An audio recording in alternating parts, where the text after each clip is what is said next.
Kondisi cuaca di Sumatera Selatan yang memasuki masa transisi atau peralihan dari musim kemarau ke musim hujan harus membuat warga Sumatera Selatan lebih waspada dengan bakal seringnya terjadi hujan badai dan angin puting beliung. Diperkirakan menurut Kepala BMKG SMB 2 Palembang, musim hujan akan terjadi pada pertengahan Oktober. Setidaknya ada beberapa daerah di wilayah Sumatera Selatan khusus Barat harus lebih diwaspadai dari bencana. Itu kita memasuki masa transisi, yaitu peralihan dari musim kemarau menuju musim penghujan. Prediksi secara klimatologis kita ini kan masuk musim hujan nanti bulan Oktober, pertengahan Oktober sampai akhir Oktober. Jadi ini dalam masa peralihan, Pak, ya? Betul, iya. Dengan kondisi seperti ini apa yang harus dilakukan oleh masyarakat, Pak? Ya, jadi pada masa transisi atau peralihan inilah biasanya itu sering muncul cuaca ekstrim, Pak.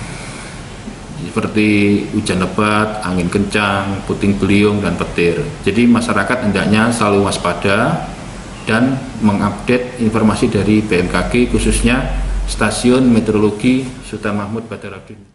Oleh karenanya, masyarakat harus terus mengupdate informasi yang ada dari BMKG SMB 2 Palembang terkait dengan kondisi cuaca yang akan terjadi di wilayah Sumatera Selatan. Firman Hidayat, PAL TV.